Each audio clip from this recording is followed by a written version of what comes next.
Hey everybody, I'm out at my campsite. I live about 60 miles southeast of Pittsburgh, and I just thought it would be fun to give you a quick look here, and then we'll go down into the old stone quarry and talk about these devices. So we'll look at the camp real quick.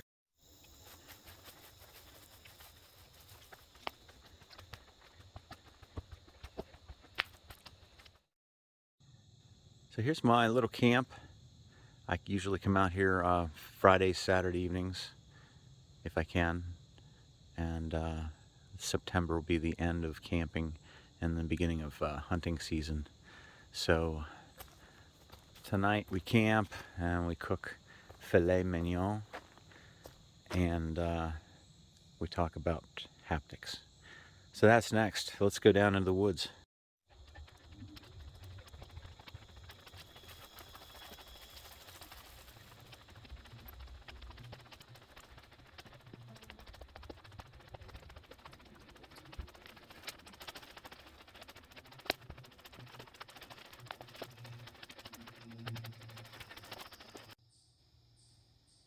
And now we're down in the quarry. As far as I know, this used to be just a stone quarry. Probably used it for the local roads, maybe some housing, but it's very old. There's a little pond right over here, and that's where we're going to set up next. Okay, I'm all set up over here by the pond, and there's an owl nearby. It's a barred owl. We have those in Pennsylvania. I happen to have an owl too, so I'm sure we'll hear him in a minute, and I'll try to shut up so that we can hear him when he does talk. But well, it's kind of appropriate. This is about kind of quiet haptics. This is. I was going to title this something else, but I think the best thing would be just to call it low impact haptics, because they don't require a lot of force to use, they don't make a lot of noise, they don't give a lot of a response. But and at first, initially, and I know this is a common thing, they are often kind of looked down upon because they're not strong enough. But I usually keep what I buy, and I keep it for a good while and give it a test, and even if I don't like it right away, I try it again later. And I've learned to appreciate these, and they have a use and they have a place. And I just, another word to describe them, I think, is delicate. They have a delicate feel to them.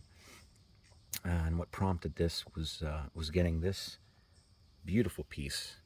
This is one of the first, I believe, the first mechanical haptic coins designed by Joshua at Phonetic EDC.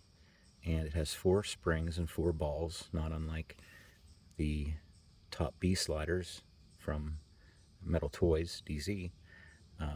This was the first, as far as I know. This one's brass. There's 2 versions of this.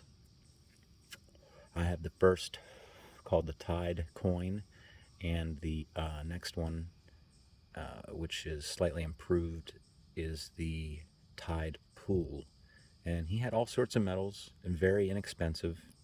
And what I like about this is it's 4 clicks. There's, like I said, there's only 4 divots, 4 springs, 4 balls. They happen to be located actually right underneath these ridges. And there's a smooth glide until you hit that little divot, and virtually no noise. Now that's this model. This model's used. It may also be quieter because of that, but very pleasing, very pleasing. Nice and soft, nice and quiet. Keep it under the table in a meeting, no problem whatsoever. So I'm really happy with that. And that came from Mel, from the FPAG group team, and that's one of the inspirations for making these videos. So this one inspired this, and if you can get your hands on one of these, if that's the sort of thing you're after. And that's something we should talk about quickly too, is why would this be something you would eventually like? Well, the obvious thing is for meetings. Keep it under the table. Even if it's not under the table, at least it's not making a loud click, drawing everybody's attention and everything like that. But the other thing that crossed my mind is, I'm blessed with healthy hands. I don't have arthritis yet. I just turned 50. My hands are in good shape. I have a little carpal tunnel in my left hand, but not bad. And I can still play guitar and everything and flute. But if you had issues, hand dexterity or hand strength, any of these, and anything that's I'm sort of trying to classify under this general description of low impact haptics, these would be good candidates because it's not hard for your fingers to do. So the next one here, these are in no particular order, but I believe this is called the Gambit Coin from Billet Spin. This is stainless steel. It comes with 3 versions where the back surface is perfectly flat like mine, or it's concave or convex. Convex would be sticking outward, and that means it can spin like a top. Concave means that it would be dipping inward, and I believe the idea behind that is, I haven't told you how this works yet if you're not familiar. This part spins in the middle, and you can get all sorts of different inserts for in here. One of those inserts happens to be a sort of little spinning top, which you could pop out of here. These pop out. You could pop it out, and if you can imagine this being a top, you could spin it on this back surface. So I think that's the idea behind the concave version. But mine is, like I said, mine is flat, and I have an ordinary insert, nothing fancy about it. It's held in by an interesting mechanism. I've seen this used on a cheap plastic keychain once. An engineer at work had one. He showed me. After I showed him this, he said, "Hey, check this out. It's the same thing." And it was on a very small scale, but it was the same thing. A coiled spring on the inside here is flexible enough and at just the right diameter to accept this and any other coin that was designed for it, and has a little groove on the outside of it here. So people often I see fidgeting with them, they rub it around the outside like that and then pop it back in place, and it spins freely in place too. All sorts of designs, all sorts of materials, really nice. What it is a golf marker. You would take this out and place it on the ball, on the ground where your ball was, just as a temporary marker. That's how it's advertised. So that's the Gambit by Billet Spin, with the flat back version, stainless steel. I have next 3 are from Gal Studios, and this is the oh dear God, it's the rice ball. And the one I got an early one. You'll notice it looks like it's sandblasted finish. The newer ones that I see are all very shiny, like a polished finish, and maybe that's an indication that could be the one I bought had serious issues with it, and we won't get into those now. But I fixed them all myself, and required buying magnets. It required using a heat gun to take out magnets. It was a mess, but I got it to where it should be. And I believe if you buy one now, I think they've resolved that. The folks on AliExpress, the various sellers, the ones I see now show videos where it looks to be assembled properly. So this one's very quiet and very easy to turn, and it has modularity features to it. The plate on top is held on with 3 magnets, and it can be popped off. It's very easy to pop off. And underneath there are 3 other magnets that can be removed or inserted whether you want to or not.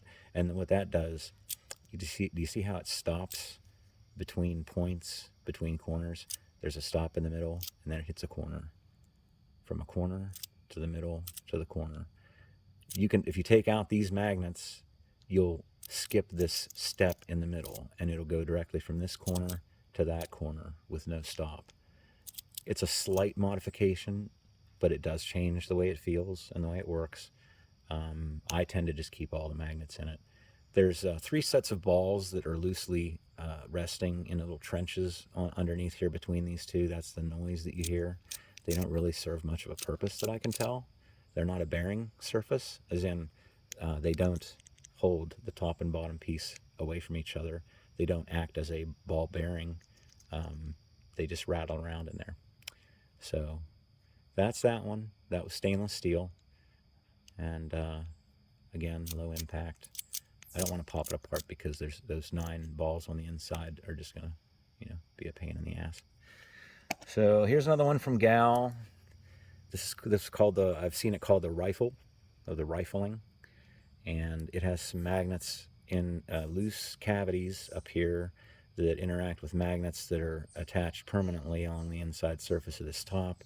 It's, I believe, modeled on a gun, a semi-automatic handgun, although it doesn't operate like one. It does act a little like one. You almost have to have a lanyard put onto it, otherwise there's no way to hold it. The way they show this being used in the videos is somewhat ridiculous, where they're like wildly swinging it back and forth, and then they show slow motion videos with lots of cool sound effects where it goes click, click, click, click, click, click, like you have some kind of toy gun or something. It's a little silly, but I guess it's a popular thing in China because there's this one. ACEDC is working on one right now, or selling one right now, that looks a little bit like a gun. It's got like you hold it by a trigger mechanism. It's got the same sort of goofy, simulated cocking mechanism on top. And I think there's even maybe a third one out there. I think they're silly. This one at least doesn't look like a gun.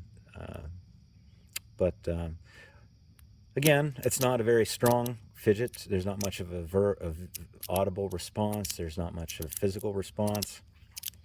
And it is pleasant, and it's easy to use.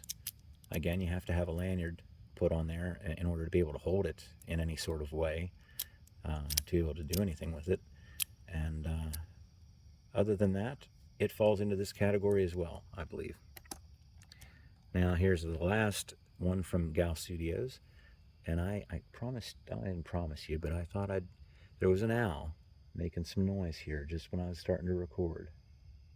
And I thought for sure he was going to keep on making noise, and he stopped. But this is the owl from Gal Studios, and it's another unusual. When I first got it, I thought it was too light, too flimsy maybe, didn't have enough physical response. The magnets weren't strong. It felt flimsy. Some people see this as a feature. It clicks when you squeeze it. Well, yeah. Or is it just like poor design and tolerances that are far too loose? I don't know. That doesn't do it for me. But you turn it on one side and you get some haptic response from the magnets. I like that very much. I'll walk around using it like this. Just that. I'll forward flip it down, forward flip it down, forward flip it down. I'm a lot of practice. The other thing to do is on the other side, it will spin a little bit more freely. So if you enjoy that, you can do that. And we can take this one apart fairly easily, so we'll go ahead and do that. So you see there's an R188 bearing with a magnet in the middle, some magnets on this side, a slot big enough for the R188 to slide up and down, a magnet in the middle to interact with the magnet in the middle of the bearing, and then magnets on the side to interact with these two magnets. And a lot of people grew to like it. Whether they liked it at first or not, they grew to like it. Some people I know just simply got rid of it. But again, it falls in that category. It's quiet. It's easy to use. And lastly is this is actually a modified, this by itself, this top piece along with its matching back piece, which I don't have here, is called the Top B slider, and it's made by Metal Toys DZ. And what I have is a modification where I bought this middle piece separately, that's brass, and it's sort of a sandwich piece. And you have to buy 2 separate Top B sliders and this middle piece in order to assemble what I have here, which makes it from a 2-level slider into a 3-level slider. So that's how I have it. That's how I carry it around. If that's how you have it, well, if it's in this configuration, it fits this category. And if it's in its original configuration, where you don't have this brass piece in, and you just have the single top B slider by itself, it would fall into this category, I believe, because it's depending on how you have it set up, it can be very, very easy to push. It's very quiet. It's very soft, pleasing. For me, turning it into this 3-level slider is what made me finally accept it, because I didn't care for the original very much. And there's a newer version of the Top B out now called the Bubble, I think. And it just has a curved, it's the exact same mechanism on the inside, but has that curved top and bottom, which I'm sure affects how the ergonomics of it. But there you go. And it operates the same. I guess that's where I was headed, is it operates the same as the Top B one. So it would be a good candidate for this category too. So that's it. These are just, like I said, low impact haptics, toys that have a delicate operation to them, that don't require a lot of effort, don't make a lot of noise, and don't have a lot of haptic feedback, but still have value.